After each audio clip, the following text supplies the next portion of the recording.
FY BCom semester 1 subject economics. આના પહેલાંના લેક્ચરમાં આપણે તટસ્થ રેખાનો અર્થ અને તેના લક્ષણો વિશે સમજ્યા હતા. આજના લેક્ચરમાં આપણે તક રેખાનો અર્થ અને તેના લક્ષણો વિશેની માહિતી મેળવવાનો પ્રયત્ન કરીશું. તક રેખાને બીજા નામથી ઓળખવામાં આવે છે. બજેટ રેખા તરીકે પણ આપણે એને ઓળખી શકીએ છીએ. એટલે કે તક રેખાનું બીજું નામ છે બજેટ રેખા, અથવા તમે એને કિંમત રેખા પણ કહી શકો છો.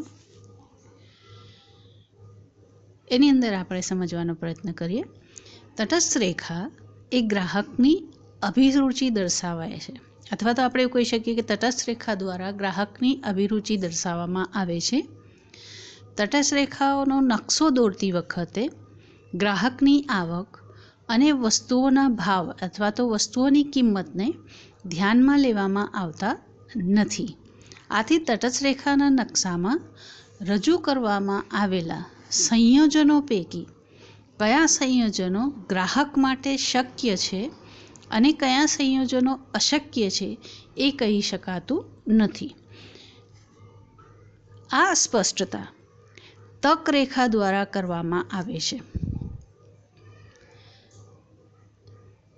તક રેખા એટલે આવક અને ભાવોની અમુક સ્થિતિમાં ગ્રાહકને કોઈ બે વસ્તુઓના સંયોજનો, જેમ કે એ અથવા તો બી વસ્તુઓ, અથવા તો તમે એક્સ અને વાય વસ્તુઓ પણ લખી શકો છો, એ અને બી વસ્તુઓના કયા સંયોજનો ખરીદવાની તક પ્રાપ્ત થઈ છે તે દર્શાવતી રેખાને તક રેખા કહેવામાં આવે છે.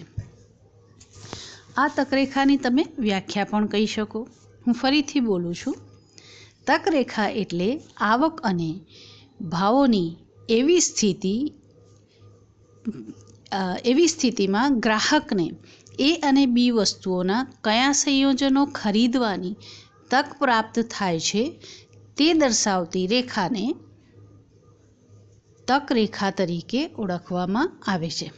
સામાન્ય રીતે હું એને કહી શકું કે તમને પસંદગી કરવાની તક મળે છે કે તમારે કઈ વસ્તુ ખરીદવી છે. પણ એ શેના આધારે તમને ખબર પડે છે? તો પહેલું છે તમારી પાસે રહેલી આવક અને બીજું છે તમારી વસ્તુઓની કિંમત. જો તમારી આવક ઓછી હોય તો પણ તમે પસંદગી યોગ્ય રીતે ના કરી શકો, અને જો ભાવ વધારે હોય તો પણ તમે યોગ્ય રીતે પસંદગી કરી શકો નહીં. એટલે તક રેખા શું દર્શાવે છે કે ગ્રાહકની જે આવક છે એ અને વસ્તુની કિંમત જેટલી છે એ અનુસાર ગ્રાહક, જેમ કે બે વસ્તુ એ અને બી, એમાંથી કઈ વસ્તુના એને કેટલા સંયોજનો ખરીદવા છે એ જે દર્શાવે છે એવી રેખાને આપણે કહીએ છીએ તક રેખા. સિમ્પલી હું તમને કહું કે ગ્રાહકની આપેલી આવકે અને વસ્તુની આપેલી કિંમતે વ્યક્તિને ખરીદ શક્તિ દર્શાવતી રેખાને આપણે કહીશું તક રેખા. એટલે કે તમે કઈ વસ્તુ ખરીદો છો, કેટલી ખરીદવી છે એ તમને તક આપવામાં આવે અથવા પસંદગી કરવાની છૂટ આપવામાં આવે તો એને આપણે કહીએ છીએ તક રેખા. એના માટે હું તમને એક એક્ઝામ્પલ દ્વારા સારી રીતે સમજાવી શકું, અથવા તો એક એક્ઝામ્પલ આપું તો તમે સારી રીતે સમજી શકો છો. જેમ કે આપણે એક એક્ઝામ્પલ લઈએ કે ગ્રાહક પાસે 10 રૂપિયા છે, એ વસ્તુની કિંમત 2 રૂપિયા છે અને બી વસ્તુની કિંમત 1 રૂપિયો છે. એટલે જો એ વસ્તુની કિંમત કેટલા છે? 2 રૂપિયા, અને બી વસ્તુની કિંમત કેટલી છે? તો કે 1 રૂપિયો. હવે તમારી પાસે 10 રૂપિયા છે. આવી પરિસ્થિતિમાં ગ્રાહક કયા સંયોજનોમાંથી એટલે કે એક્સ અને વાયમાંથી કેટલાક સંયોજનો આપવામાં આવશે, એ સંયોજનોમાંથી એક સંયોજન ખરીદી શકે છે. એટલે તમને કેટલાક સંયોજનો આપવામાં આવે, એમાંથી તમે એક સંયોજન ખરીદી શકો છો. આમ તટસ્થ રેખા બે વસ્તુઓના સંયોજનો વિશેની ગ્રાહકની અભિરુચિ દર્શાવે છે, જ્યારે તક રેખા એ ગ્રાહકની ખરીદવાની શક્તિ દર્શાવે છે. મેં હમણાં જ તમને કીધું કે તમારી ખરીદ શક્તિ કેટલી છે એ દર્શાવે છે. જેમ કે ચલો હું એક વસ્તુ કહું તમને, તમારી પાસે 50 રૂપિયા છે, ચલો તમે એકલા ચા પીવા ગયા તો એ વખતે તમારી પસંદગી 1 કપ ચાની જ રહેશે. બાય ચાન્સ તમારા કોઈ ફ્રેન્ડ કે અથવા કોઈ વ્યક્તિ આવી જાય અને તમે એને માટે પણ ચાની ઓફર કરો, અથવા તો તમે ચાની કિંમત જે છે એ અનુસાર એના માટે પણ એ વસ્તુ મંગાવો. હવે વિચારો કે ચાની કિંમત 10 રૂપિયા છે તો તમે આરામથી એને પીવડાવી શકશો, પણ જો કિંમત વધારે હોય અને તમારી પાસે રહેલી આવક ઓછી હોય તો એ વખતે તમે કદાચ એને ચા પીવડાવી શકો નહીં, એટલે કે તમે એની ખરીદી કરી શકો નહીં. પણ ક્યારે? તો કે જ્યારે કિંમત અને આવક અલગ થઈ જાય ત્યારે. પણ ગ્રાહકની આવક અને વસ્તુની કિંમત એ એની ખરીદ શક્તિ દર્શાવે છે, અને એ ખરીદ શક્તિ દર્શાવતી રેખાને આપણે તક રેખા કહીએ છીએ. એની એક એની આ જે વ્યાખ્યા આપણે કીધી એ વ્યાખ્યાની સમજૂતી અનુસૂચિ અને આકૃતિ દ્વારા પણ આપવામાં આવે છે. પહેલાં હું અનુસૂચિ બતાવીશ તમને અને એ અનુસાર પછી આપણે આકૃતિ સમજવાનો પ્રયત્ન કરીશું. સૌથી પહેલાં અનુસૂચિ છે. અનુસૂચિમાં 3 કોલમ આવશે. પહેલું સંયોજનો, એટલે કે તમે કયા સંયોજનો પસંદ કરો છો એ.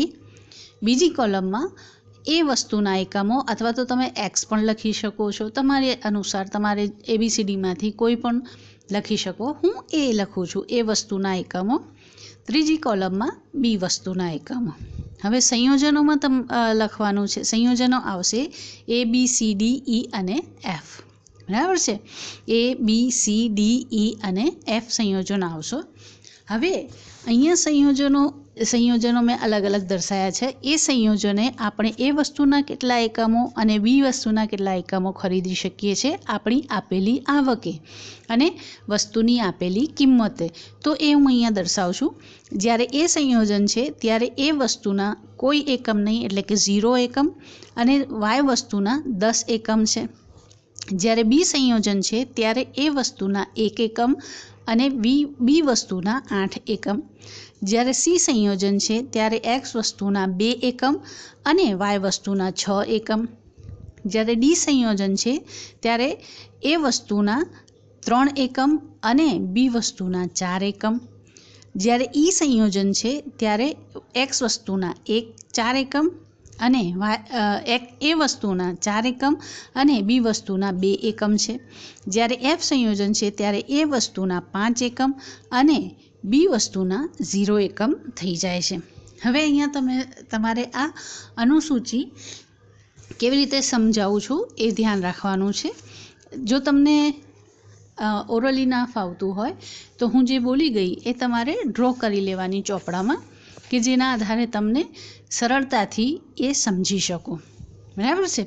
હવે વસ્તુનું જ્યારે એ સંયોજન ગ્રાહક પસંદ કરે છે ત્યારે એની સંપૂર્ણ ત્યારે એ વસ્તુનો 0 એકમ છે અને બી વસ્તુના 10 એકમ છે. એ આંકડાઓ જોઈને આપણે જાણી શકીએ કે ગ્રાહકની સંપૂર્ણ પસંદગી માત્ર વાય વસ્તુ ખરીદવા પર છે, એટલે કે માત્ર એ વાય વસ્તુ વધારે પસંદ કરે છે. હવે જો કોઈ ગ્રાહક બી સંયોજન પસંદ કરે તો તમે કહી શકો એ વસ્તુનો 1 એકમ લે છે અને બી વસ્તુના 8 એકમ લે છે. એટલે કે અહીંયા ગ્રાહકને વાય વસ્તુ જ વધારે ગમે છે, પણ સાથે સાથે એ એક્સ વસ્તુ પણ ખરીદી શકે છે, અથવા તો એની પસંદગી 1 એકમ એ વસ્તુની છે અને 8 એકમ જેટલી વાય વસ્તુની છે. જે એમ કરતાં જો તમે CDEF સંયોજન જોશો તો જો ગ્રાહક એ વસ્તુના એકમોમાં વધારો કરે છે તો એની સામે એને વાય વસ્તુના એકમો ખરીદવામાં ઘટાડો કરવો પડે છે. કારણ માત્ર એટલું જ છે કે ગ્રાહકની આવક અને વસ્તુની કિંમત એ સ્થિર છે. એટલે કે તમારી પાસે માત્ર 10 રૂપિયા જ હોય અને 2 વસ્તુઓમાંથી કોઈ પસંદગી કરવી પડે તો તમે આમાંથી કોઈ પણ એક સંયોજન પસંદ કરીને પસંદગી કરશો. કારણ શું છે કે આમાંથી કોઈ સંયોજન જો વધી જાય અથવા ઘટી જાય, આમાંથી કોઈ પણ એક વસ્તુના એકમમાં તમે વધારો કરો છો તો તમારે અવશ્ય બીજી વસ્તુના એકમમાં ઘટાડો કરવો પડે છે. એનું કારણ છે કે ભારત જેવા દેશોમાં લોકોની આવક લિમિટેડ હોય છે. અને એની અંદર જ આપણે ખરીદી કરવી પડે છે.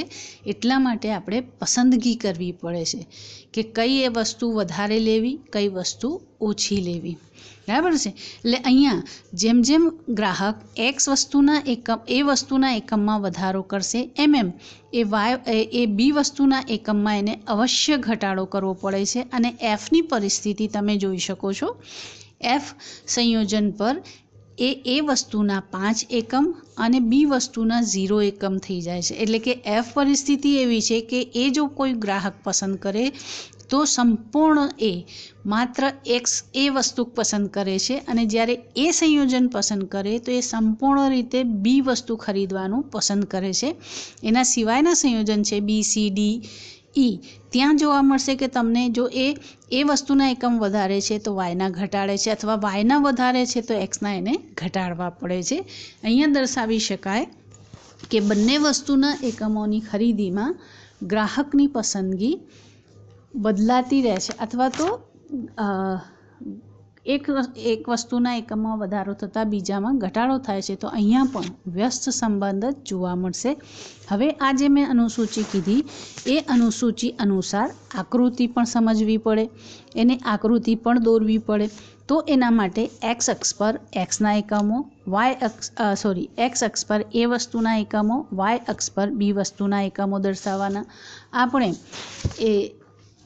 એ વસ્તુના એકમો 0, 1, 2, 3 અને 4, 5 લીધેલા છે. જ્યારે બી વસ્તુના એકમો છે આપણા 10, 8, 6, 4, 2 અને 0. તો એ તમારે આંકડાઓ એક્સ અક્ષ અને વાય અક્ષ પર દર્શાવવા પડે. એ દર્શાવ્યા પછી આપણે જ્યારે એક્સ વસ્તુનું 0 એકમ છે ત્યારે વાય વસ્તુના 10 એકમ, તો ત્યાં આપણે એક ટપકું થાય. પછી જો એક એકમ એક્સના વધે છે તો વાયમાં 10થી ઘટીને 8 થાય છે, તો ત્યાં એક ટપકું કરી શકાય. એમ કરતાં કરતાં 5 એકમો અને વાય વસ્તુના એકમો જુદા જુદા દર્શાવ્યા પછી એ બધાને જોડતી એક રેખા દોરવી પડે, અને રેખા સીધી લાઈન દોરવી પડે, અથવા તો સીધી લાઈન જોવા મળે છે. એ જે લાઈન બને છે એને કહેવામાં આવે છે તક રેખા. હવે આ જે આકૃતિ છે એની આપણે સમજૂતી આપીએ. ઉપરોક્ત આકૃતિમાં ABCDEF બિંદુઓને જોડીને મેળવવામાં આવેલી રેખા એ તક રેખા છે. ગ્રાહકની આવક જ્યારે 10 રૂપિયા હોય ત્યારે એક્સનો ભાવ 2 રૂપિયા છે, એનો ભાવ 2 રૂપિયા છે અને બીનો ભાવ 1 રૂપિયો હોય તો ગ્રાહક એ અને એથી એફ વચ્ચે તક રેખા પર આવેલા કોઈ પણ સંયોજનમાંથી ગમે તે એક સંયોજન ખરીદી શકે છે, કારણ કે એફ તક રેખા પર આવેલા પ્રત્યેક સંયોજનોનો ખર્ચ ગ્રાહકની આવક એટલે કે 10 રૂપિયા જેટલો જ જોવા મળે છે. એટલે કે 10 રૂપિયાની અંદર જ એ આમાંથી કોઈ પણ વસ્તુઓ પસંદ કરી શકે છે. એટલે કે મેં કીધું તમને એ જ પ્રમાણે કે કોઈ વ્યક્તિ એ સંયોજન પસંદ કરે, કોઈ વ્યક્તિ બી સંયોજન પસંદ કરે, કોઈ વ્યક્તિ સી પસંદ કરે, કોઈ વ્યક્તિ ડી પસંદ કરે અને કોઈ વ્યક્તિ ઈ પસંદ કરી શકે છે. એટલે કે ગમે તે એક સંયોજન પસંદ કરી શકે, પણ બધા પાસે રૂપિયા 10 જ છે અને એ 10 રૂપિયામાં ખરીદી કરવાની છે. જો એનાથી વધી જાય તો તમે ગમે તે વસ્તુ ગમે તેટલી ખરીદી શકો છો, પણ વાસ્તવમાં એવું જોવા મળતું નથી. એટલે કે તમારે 10 રૂપિયામાં જ આ વસ્તુઓ ખરીદવી પડે છે. એ દર્શાવતી રેખાને આપણે કહીએ છીએ તક રેખા. બરાબર છે. આ તો આપણે વાત કરી તક રેખા પર આવેલા સંયોજનોની, પણ વાસ્તવમાં એવું જરૂરી નથી કે બધા જ સંયોજનો માત્ર તક રેખા પર જ આવેલા હોય. કેટલાક બિંદુઓ અથવા તો કેટલાક સંયોજનો તક રેખાની બહાર પણ હોય અને કેટલાક સંયોજનો તક રેખાની અંદર પણ જોવા મળે છે. હવે એના વિશે તમારે માહિતી મેળવવી પડે, અથવા તો એના માટેની માહિતી તમને આપવી આવશ્યક થઈ જાય છે. તો એના માટે આપણે એક આકૃતિ દ્વારા સમજૂતી આપી શકીએ. તો એ જ એક્સ અક્ષ પર એના એકમો, વાય અક્ષ પર વાય વસ્તુના એકમો, એવી રીતે અને એક તક રેખા દોરી લેવાની AF.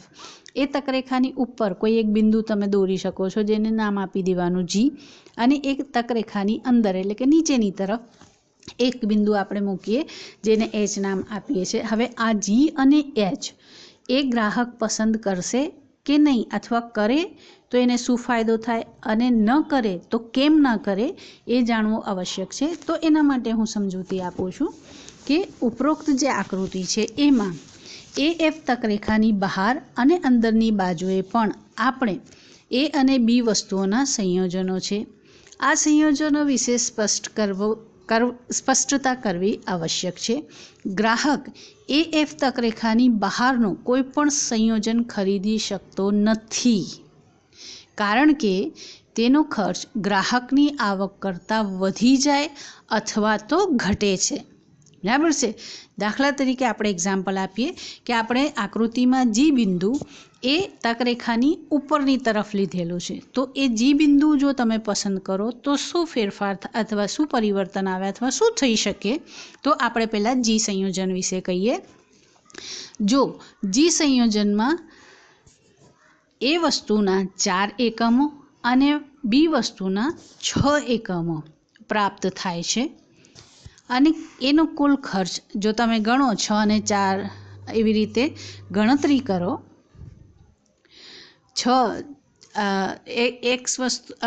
એ વસ્તુની કિંમત આપણે 2 રૂપિયા રાખી છે અને બી વસ્તુની કિંમત આપણે 1 રૂપિયો રાખી છે. જો એક્સ એના 4 એકમ તો 4 ગુણ્યા 2 એટલે 8 થઈ જાય, અને બી વસ્તુના 6 એકમ એટલે 6 ગુણ્યા 1 કરો તો 6 થાય. તો 8 ને 6 કેટલા થઈ જાય છે? તો કે 14 થઈ જાય.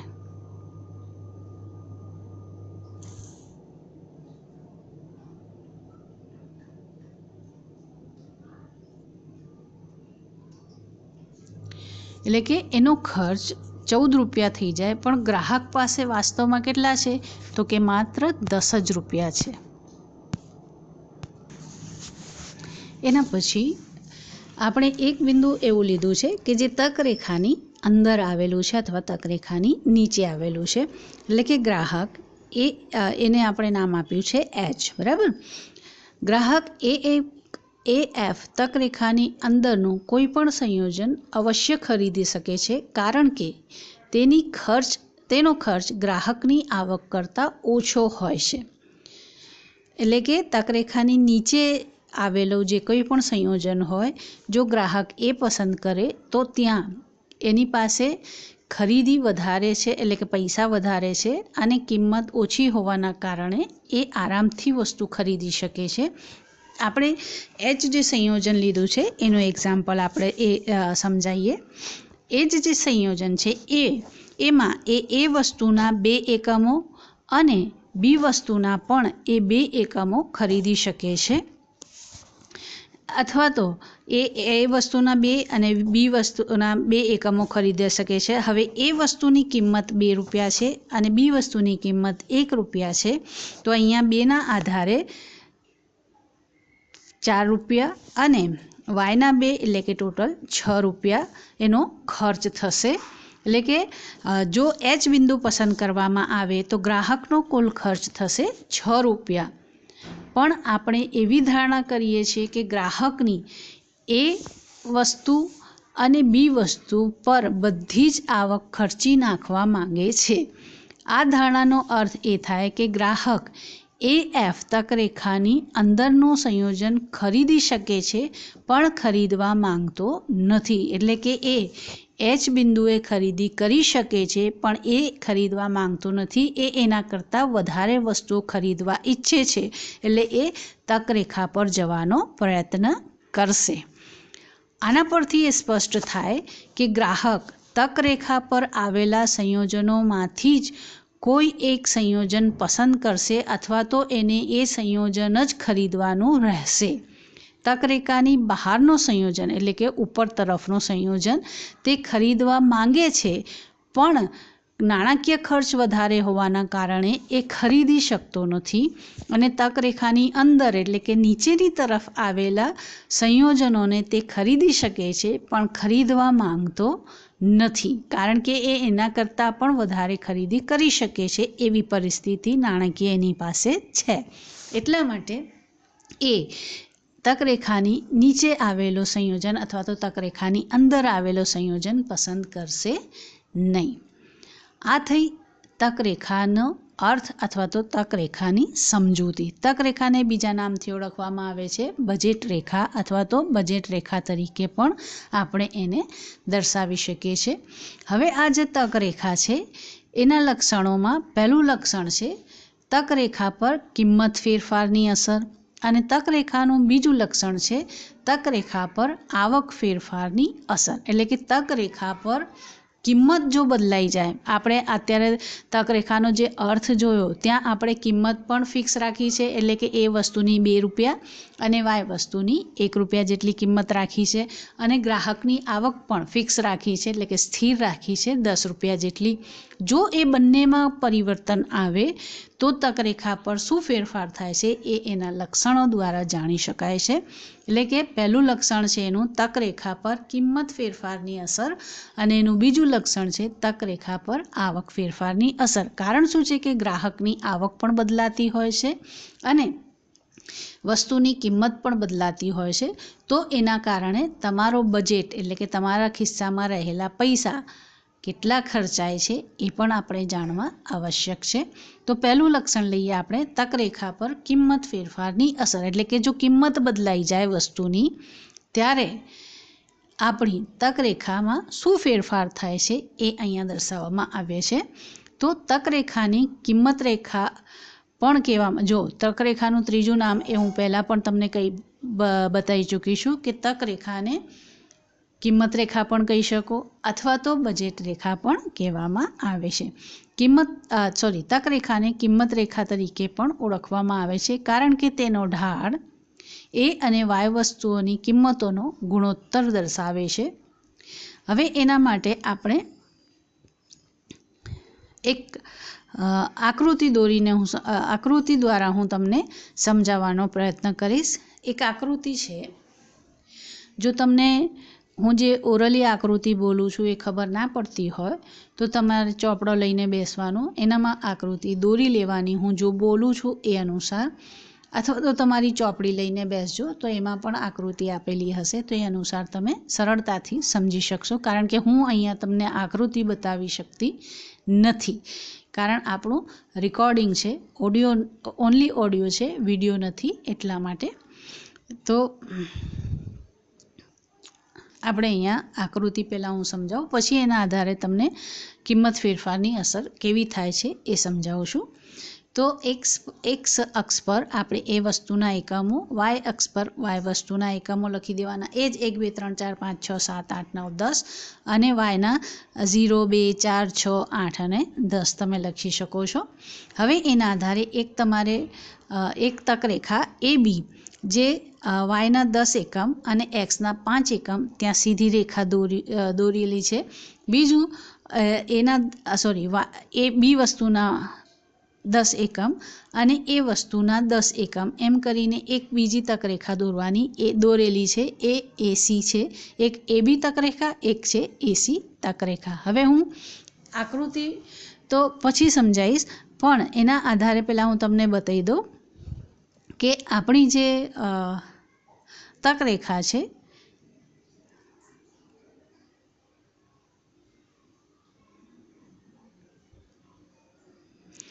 પહેલાંની એ એફ જે આપણી તકરેખા હતી એ કિંમત રેખાનો ઢાળ ઓ એ એટલે કે 0 થી એ સુધીનો છે, divide by O F. O A divide by O F તે બતાવે છે કે ગ્રાહકની બધી આવક ખર્ચીને કાં તો બી વસ્તુના 10 એકમો અને એ વસ્તુના 0 એકમો ખરીદી શકે છે, કાં તો એ વસ્તુના 5 એકમો અને બી વસ્તુના 0 એકમો ખરીદી શકે છે. આમ બજારમાં પ્રવર્તમાન વિનિમયનો દર 5A = 10B અથવા તો 1A = 2B છે. આ વિનિમય દર સૂચવે છે કે બજારમાં બજારમાં એની એકમ દીઠ કિંમત બીની એકમ દીઠ કિંમતથી બમણી છે. એટલે કે આપણે એ વસ્તુનો 1 એકમ અને બી વસ્તુના 2 એકમ ખરીદી શકીએ, અથવા તો તમે એ વસ્તુના 5 એકમ અને બી વસ્તુના 10 એકમ ખરીદી શકો છો, જે દર્શાવે છે કે બજારમાં એની એકમ દીઠ કિંમત એટલે કે એ વસ્તુની એકમ દીઠ કિંમત બી વસ્તુની એકમ દીઠ કિંમત કરતાં ડબલ છે. કિંમતનો ગુણોત્તર બદલાય તો કિંમત રેખાનો ઢાળ બદલાય છે. જો અહીંયા મેં ફરીથી કહું છું, કિંમતનો ગુણોત્તર બદલાય એટલે કે કિંમત બદલાય તો કિંમત રેખા અથવા તો તક રેખા અથવા તો બજેટ રેખાનો ઢાળ બદલાય છે. ઢાળ એટલે શું એ તો તમે ખ્યાલ જ હશે, કારણ કે 11th 12thમાં ભણ્યા જ છો. આવક સ્થિર રાખીએ છીએ આપણે અહીંયા. હવે બીની કિંમત સ્થિર છે એટલે કે બી વસ્તુની કિંમત આપણે બદલતા નથી, 1 રૂપિયા જેટલી જ રાખીએ છીએ, પણ એ વસ્તુની કિંમત ઘટે છે. હવે ધ્યાન રાખજો, એ વસ્તુની કિંમત આપણે 2 રાખી હતી, એની કિંમત ઘટે તો કિંમત રેખાનો ઢાળ ઘટશે, જે આપણે આકૃતિ મેં સમજાઈ એ અનુસાર દર્શાવી શકાય. હવે આપણે આકૃતિની સમજૂતી મેળવવાનો પ્રયત્ન કરીએ.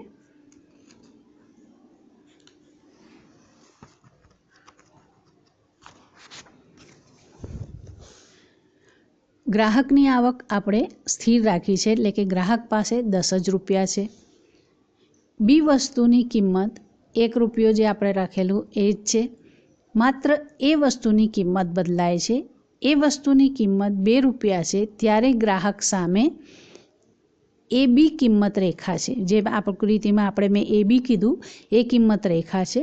પણ જો એક્સ વસ્તુની કિંમતમાં ઘટાડો એ વસ્તુની કિંમતમાં ઘટાડો થઈ જાય તો એ રૂપિયાની ખરીદ શક્તિ એની વધી જાય છે, એટલે કે કિંમત ઘટીને 1 રૂપિયો થાય છે. ત્યારે હવે નવી તક રેખા અસ્તિત્વમાં આવશે.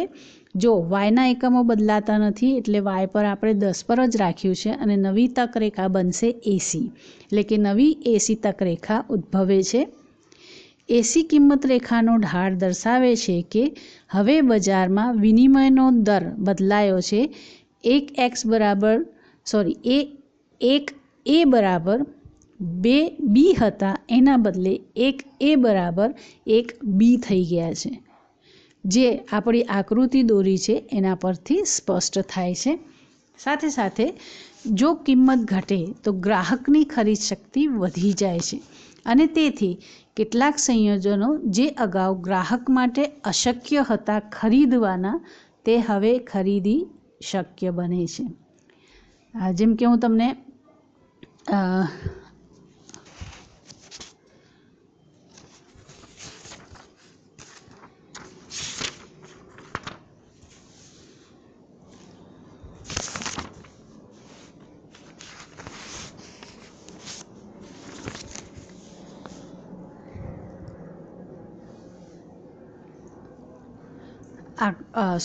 ખરીદી શક્ય બને છે. જે આપણી આકૃતિમાં એબીસી જે ત્રિકોણ બનશે એ ત્રિકોણમાં આવેલા સંયોજનો જ્યારે એબી કિંમત રેખા છે ત્યારે અશક્ય સંયોજનો હતા, એ સંયોજનો જો કિંમત રેખા એસી થાય છે ત્યારે શક્ય સંયોજનો બની જાય છે, એટલે કે ગ્રાહક એ પણ હવે ખરીદી શકે છે. કારણ શું છે કે એ પહેલી તક રેખા કરતાં ઉપરની બાજુ હતા અને બીજી તક રેખા જ્યારે દોરવામાં આવી તો એ તક રેખા પર આવી ગયા છે, એટલા માટે હવે એ સંયોજનો પણ એ પસંદ કરી શકશે. એટલે કે અહીંયા આકૃતિમાં તમે જોશો તો માત્ર વાયની પાસેનો જે બિંદુ છે એ સ્થિર રહે છે, એક્સ તરફનો રેખા બદલાય છે અને 2 રેખા બની જાય છે એક્સ તરફથી, તો એ દર્શાવે છે કે રેખાનો ઢાળ બદલાયો છે. હવે બીજું એનું લક્ષણ છે કે તક રેખા પર આવક ફેરફારની અસર થાય છે અને એ વાસ્તવિકતા છે. ગ્રાહકની આવક બદલાય એટલે કે વધે અથવા તો ઘટે તો એની ખરીદ શક્તિ બદલાતી હોય છે. એ તમે બધા જ જાણતા હશો, તમારા બધા પાસે પૈસા હોય છે. ક્યારેક એવું બને કે તમે વસ્તુ ખરીદવા જાઓ તો વસ્તુની કિંમત ઓછી હોય તો તમારી ખરીદ શક્તિ વધારે હોય છે. ક્યારેક એવું બને કે તમે વસ્તુ ખરીદવા જાઓ અને તમારી પાસે પૈસા ઓછા હોય તો ઘણીવાર આપણે ખરીદી કરી શકતા નથી એનું, અથવા તો ઓછી ખરીદી કરવી પડે છે. એ આપણી આવક પર ખાસ આધાર રાખતો હોય છે, એટલે એના પર કેવી અસર થાય છે એ સમજવાનો આપણે પ્રયત્ન કરીએ. તક રેખાના ઢાળનો આધાર બે વસ્તુઓની કિંમતોના ગુણોત્તર પર છે. જો તેમની કિંમતો સ્થિર હોય, એટલે કે હવે વસ્તુઓની કિંમત બદલાતી નથી, તો તક રેખાના સ્થાનનો આધાર ગ્રાહકની આવક પર છે. અહીંયા હું તમને કહી દઉં કે જ્યારે કિંમત બદલાય છે ત્યારે તક રેખાનો ઢાળ બદલાય છે, અને જ્યારે આવક બદલાય છે ત્યારે તક રેખા આખી બદલાઈ જાય છે. અથવા તો એમ કહી શકાય કે તક રેખા ઉપરની તરફ અથવા તો નીચેની તરફ ખસે છે, એટલે કે એને સ્થાનમાં ફેરફાર થાય છે. બરાબર. તક રેખાના સ્થાનનો આધાર ગ્રાહકની આવક પર છે. આવક બદલાય તો તક રેખાનું સ્થાન બદલાય છે. કિંમતો સ્થિર હોય અને આવક વધે તો તક રેખા જમણી તરફ ઊંચે ગતિ કરે છે, પણ તેનો ઢાળ બદલાતો નથી, એટલે કે ઢાળ એનો એ જ રહે છે, ઢાળ બદલાતો નથી. હવે એના માટે તમારે સમજવું હોય તો આકૃતિ દ્વારા સમજૂતી આપવી પડે. આકૃતિ દ્વારા તમે સરળતાથી સમજી શકો છો. તો અહીંયા પણ આપણે એક્સ અક્ષ પર એ વસ્તુના એકમો, વાય અક્ષ પર બી વસ્તુના એકમો લેવાના. એ જ વસ્તુના એકમો એ વસ્તુના એકમો એ જ 1 2 3 4 5 6 અને બી વસ્તુના એકમો 2 4 6 8 10 અને 12 લેવાના. હવે તમારી પહેલી જે તક રેખા છે એ વાયના 10 અને વાય અક્ષ પર 10 અને એક્સ અક્ષ પર 5, એટલે કે એ વસ્તુના 5 એકમ અને બી વસ્તુના 10 એકમ પર એક તક રેખા જેનું નામ છે એ બી. હવે તક રેખાનું સ્થાન બદલાય છે, એટલે કે ગ્રાહકની આવકમાં વધારો થાય છે, તો તક રેખા એ બીથી બદલાઈને સીડી થાય છે, જ્યાં એ વસ્તુના 6 એકમો અને બી વસ્તુના 12 એકમો થઈ જાય છે, અને એ તક રેખાનું નામ આપવામાં આવ્યું છે સી ડી. હવે એ આકૃતિની આપણે સમજૂતી આપવાની છે. તો જ્યારે બી વસ્તુની કિંમત 1 રૂપિયો છે અને એ વસ્તુની કિંમત 2 રૂપિયા છે, ગ્રાહકની આવક 10 રૂપિયા છે, ત્યારે ગ્રાહક એ બી તક રેખા પર છે અને એ બી તક રેખા પર આવેલા એ કોઈ પણ સંયોજન ખરીદી શકે છે અથવા પસંદ કરી શકે છે.